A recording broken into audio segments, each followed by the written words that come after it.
Hello friends, విశ్వానికి పుట్టుక అనేది ఉందా, లేదా పుడితే ఎప్పుడు పుట్టింది, ఎలా ఏర్పడిందో మనం ఈ వీడియోలో తెలుసుకుందాం. అనంత విశ్వంలో మన విశ్వం పుట్టుక గురించి తెలుసుకోవాలనే జిజ్ఞాస మానవులకు ఎన్నో శతాబ్దాల క్రితమే మొదలైంది.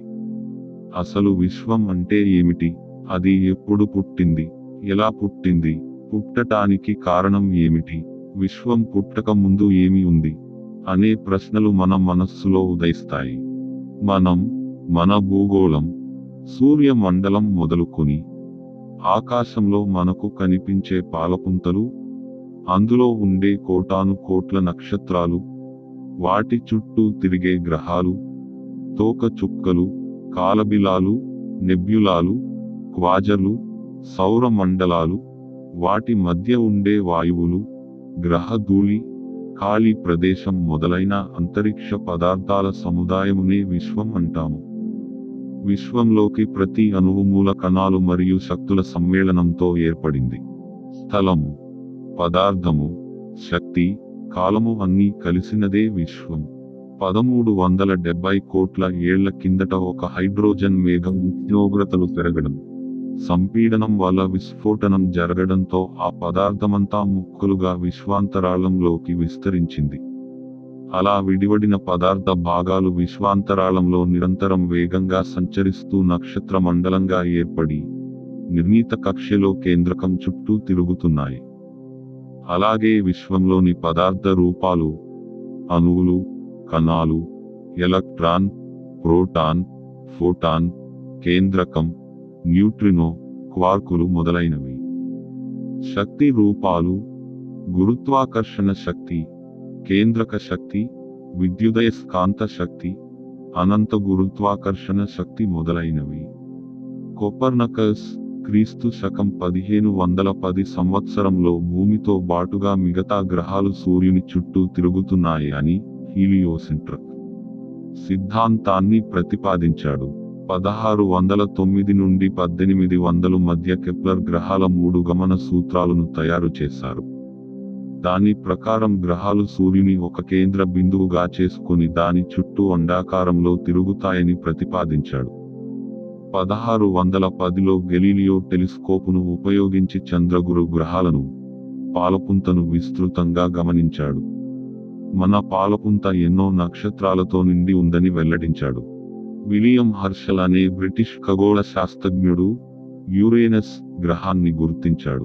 1802లో ఆయన అంతరిక్షంలో 2500 గ్రహాలు, నక్షత్రాలు, తోకచుక్కలు మొదలైన వాటిని తన టెలిస్కోపుతో గుర్తించి వాటి క్యాటలాగ్ తయారు చేశాడు. నక్షత్రాలు ఇష్టమైన రీతిలో కాక ఒక క్రమ పద్ధతిలో కొన్ని సముదాయాలుగా ఉన్నట్లు గుర్తించాడు. 1923లో ఎడ్విన్ హబుల్ మన గెలాక్సీతో బాటు మరెన్నో గెలాక్సీలు ఉన్న సంగతిని నిరూపించాడు. మన పొరుగున ఉన్న ఆండ్రోమెడా గెలాక్సీ మన పాలపుంతలో భాగం కాదని వేరే గెలాక్సీ అని నిర్ధారించాడు. 1927లో జార్జెస్ లెమైట్రా అనే వైజ్ఞానికుడు బిగ్ బాంగ్ సిద్ధాంతాన్ని ప్రతిపాదించాడు. దీనిని తెలుగులో మహావిస్ఫోటం అంటారు. 1929లో ఎడ్విన్ హబుల్ 100 అంగుళాల స్పేస్ టెలిస్కోపుతో మన గెలాక్సీని పరిశీలించి కోట్ల కొద్ది నక్షత్రాలు గుంపులుగా దూరంగా వెళ్తున్నట్లుగా గుర్తించాడు. దీనిని బట్టి విశ్వం ఇప్పటికీ విస్తరిస్తోందని తెలుస్తోంది. 1958లో అమెరికా ఎక్స్‌ప్లోరర్ ఐ అనే ఉపగ్రహాన్ని ప్రయోగించాయి. దానితో అంతరిక్ష అన్వేషణ మొదలైంది.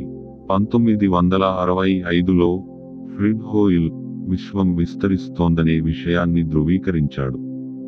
1990లో హబల్ స్పేస్ టెలిస్కోప్ను మన భూమి వాతావరణం బయట అంతరిక్షంలో ప్రయోగించడం జరిగింది. దీనితో మనం కంటితో చూడగలిగిన దానికంటే 1000 కోట్ల వంతు భాగం ఉన్న అత్యంత చిన్న వస్తువును కూడా చూడగలము.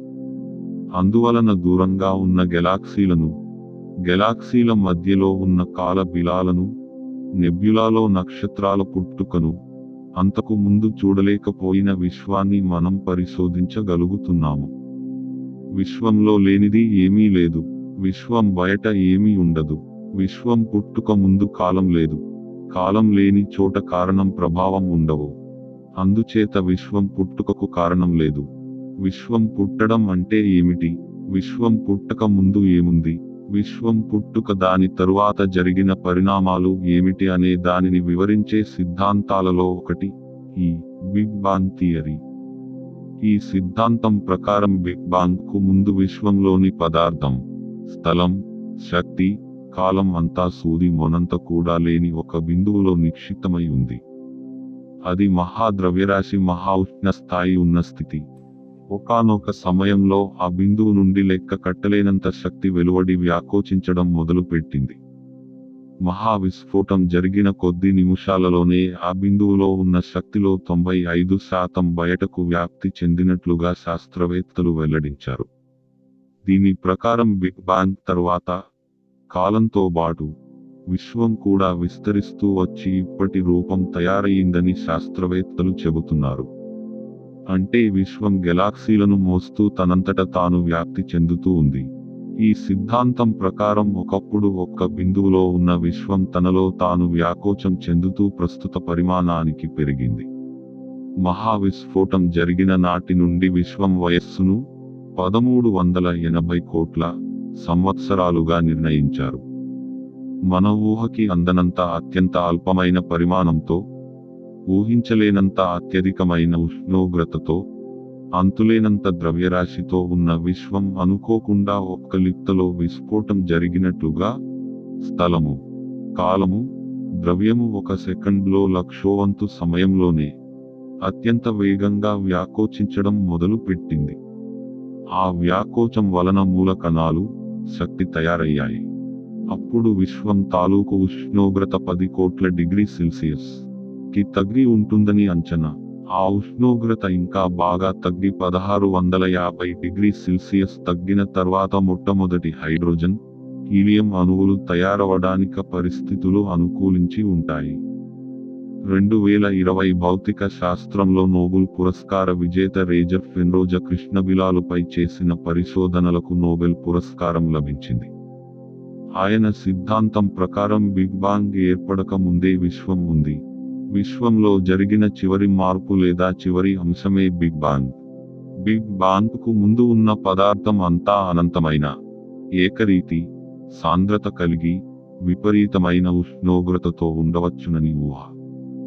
ఆ పరిస్థితులలో కణాలు, ఎలక్ట్రాన్లు, ప్రోటాన్లు ఏవీ తయారయ్యే అవకాశం లేదు. అందుకనే పదార్థం తయారు కాలేదు అనేది ఆయన సిద్ధాంతం. బిగ్ బాంగ్ సిద్ధాంతం ప్రకారం చెప్పిన కాలానికి ఆ ఉష్ణోగ్రత తగ్గి పదార్థము ఏర్పడటానికి కావలసిన పరిస్థితులు అనుకూలించాయి. అప్పుడు పదార్థం తయారీకి అవసరమైన మూల కణాలు, అణువులు తయారవడం మొదలై క్రమేపీ అనంత విశ్వంలో నీటి బుడగల్లాగా దూరంగా నక్షత్రాలు, నక్షత్ర సముదాయాలు, గెలాక్సీలు, గ్రహాలు, మిగిలిన అంతరిక్ష పదార్థాలు తయారయ్యి విస్తరిస్తూ వచ్చాయి. ఈ విస్ఫోటనం తరువాతే ఈ విశ్వంలో లైట్ మరియు టైం ఏర్పడ్డాయి అని భావిస్తున్నారు. అంటే విశ్వానికి పుట్టుక అనేది ఉందా, లేదా పుడితే ఎప్పుడు పుట్టింది అనేది ఇంకా ఖచ్చితంగా తెలియదు. ఇప్పటి వరకు గ్రహించిన పరిజ్ఞానంతో విశ్వం ఎప్పుడు పుట్టిందనేది ఖచ్చితంగా చెప్పలేం. అలాగే విశ్వం పరిమాణం కూడా చెప్పలేం. ప్రపంచంలో ఎందరో శాస్త్రజ్ఞులు ఈ సృష్టి రహస్యం తెలుసుకోవడానికి నిర్విరామంగా కృషి చేస్తున్నారు. Thanks for watching.